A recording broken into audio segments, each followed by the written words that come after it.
Hey, I'd like to welcome you to another episode of the Mission Matters Business Podcast, your source for all things business. My name is Adam Torres. You can follow me on Instagram at AskAdamTorres. Keep up with my book releases, book tour schedule, signings, all that other good stuff. Always love to connect with you there. And as always, if you'd like to apply to become a co-author of one of my upcoming books, just head on over to the website, missionmatters.com, and click on Become an Author to apply. All right, so today I have Mike Fanghella on the line. He's Managing Director over at Santa Fe Advisory. Michael, welcome to the show. Thank you very much, Adam. Looking forward to our topic here. All right, and speaking of topic, I'm excited getting into it with you. So hiring what you need, not what you want, that's really interesting. I can't wait to get your views on that. But before we do, I do want to go further into what you're doing over at Santa Fe Advisory Services. So tell us a little bit more about the company, please. Well, we handle a diverse clientele specializing in chief operating officer services for companies in the mezzanine stages of growth, and often not even startups, but who need structure and day-to-day strategy in their operations, their HR, marketing, sales, strategic planning, and project management, all the while trying to develop revenue-driven sales strategies to allow them to grow. So, Michael, just so that a lot of business owners, entrepreneurs, executives listening, just so that we know that the right type of people contact you after this, what are usually the right type of businesses and or industries that are a right fit that are for Santa Fe Advisory Services? You know, we've held a really diverse clientele, everything from sports marketing to A-list restaurants to health-related companies or health service companies that have an SaaS background. So it moves all over the place to media-driven, services and software, but typically companies that are in their first 5 to 6 years, where growth appears to be imminent and they just don't know if they need to have this person to step in and provide the day-to-day process management they need. Awesome. And I think that's a really good transition. So hiring what you need, not what you want. I mean, you've been in this business at least over 15 years. So I want your advice on this one. So where do you want to start here? Well, you know, they say you can't teach an old dog new tricks, but sometimes the old dog knows all the tricks because he's been there and seen it. So it's a catchphrase that I use. And the reason I utilize that is because often enough, a company that's growing, it has a very strong alpha dog, I'm going to call it, leader, and he's ready to hand off some of the day-to-day operations, but he really is used to living in a flat world management style. In other words, everything runs through him. And they may not need a full-time chief operating officer, so they end up hiring somebody that he sees in himself, that person being there, but has no real sense of process management. By the time he understands what's going on, he may or may not have fulfilled the needs of the chief executive officer, and you often see this whole thing clash and fall apart.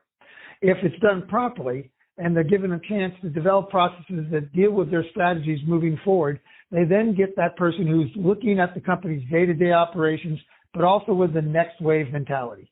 You know, we're in such a specialized area right now where companies develop a concept and a product, and all of a sudden overnight they're driving revenue like crazy. And then they drive themselves into a brand recognition.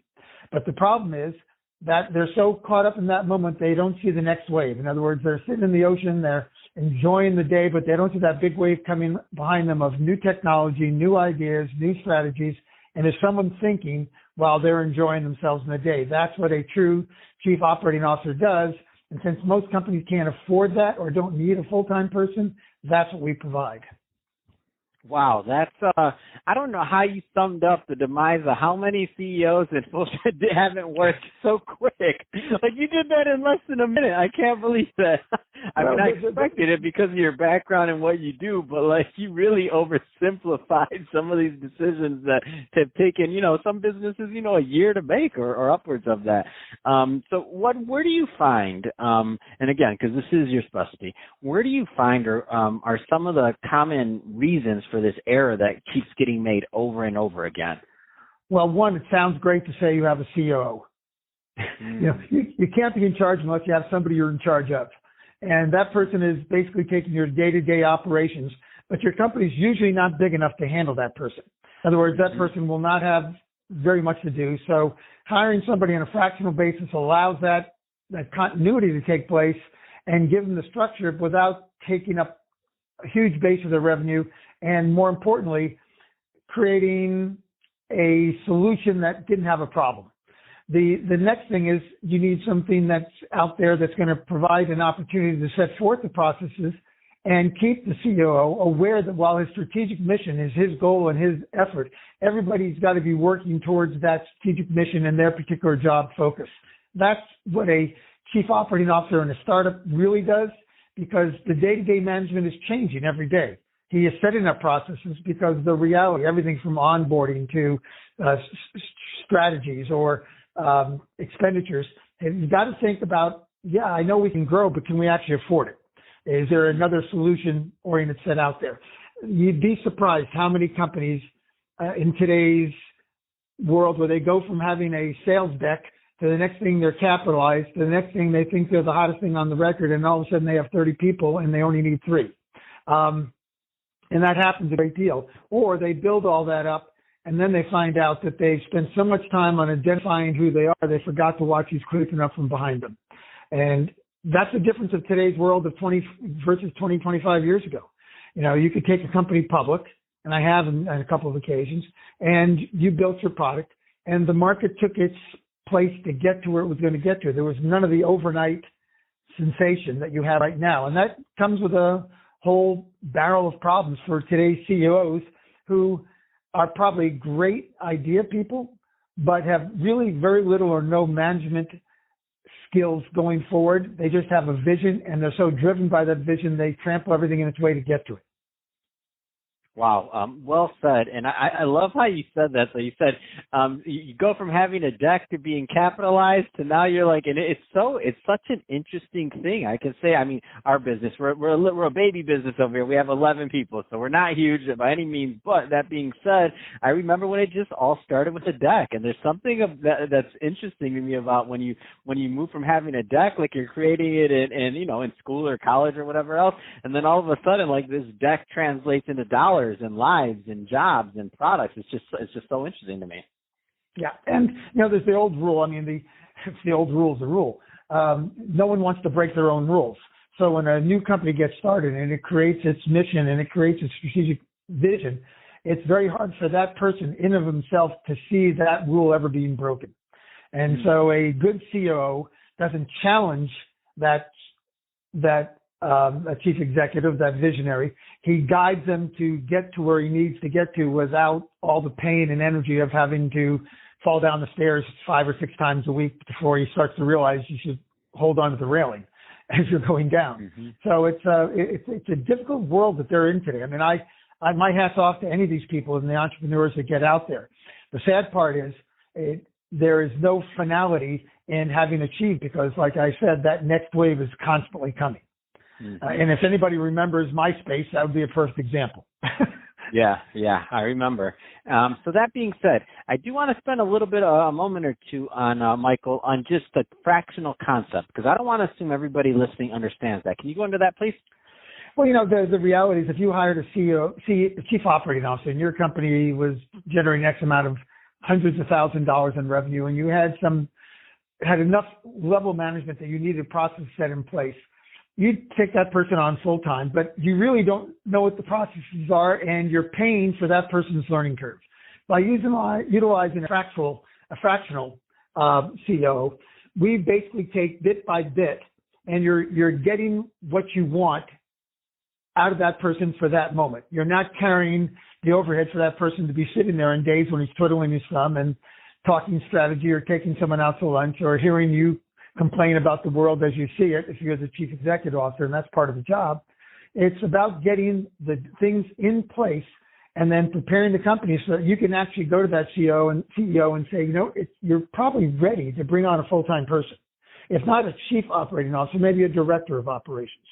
And now the processes are in place, and this person is now being brought into a job where he has a direction. He understands what his job responsibilities are, and what he's going to be asked by those processes to perform to.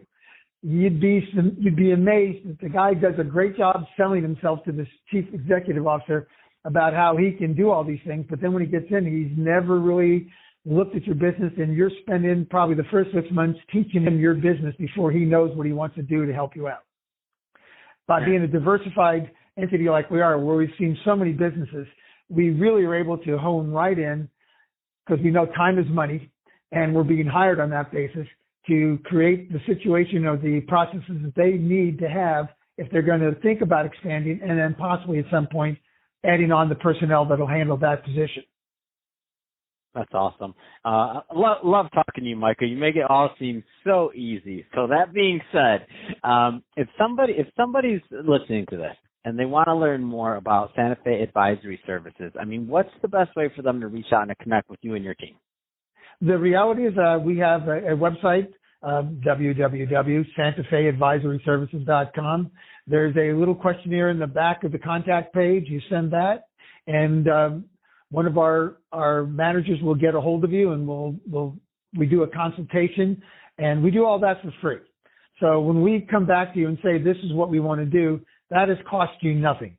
What does cost you is if you decide to take it, you pick and choose the fractional parts you want as you determine their needs, because that's what you really want to be dealing with. If you solve your needs, you know the old story, you get what you want. And it's priced to grow with the company rather than to saddle the company with the huge overhead costs going forward. Fantastic. Well, Michael, great having you on the show today. Really appreciate you coming on and talking more about hiring what you need, not what you want. So loved it. And to the audience, as always, thank you for tuning in. Hope you got a lot of value out of this. If you did, don't forget to subscribe to the podcast. Leave me a review in the Apple iTunes store. And if you're watching this on our YouTube channel, Mission Matters Business, definitely give us a subscribe there, but also leave us some comments in the comment section. I mean, love to know what kind of things and businesses that you're working on. And Michael, thanks again for coming on the show.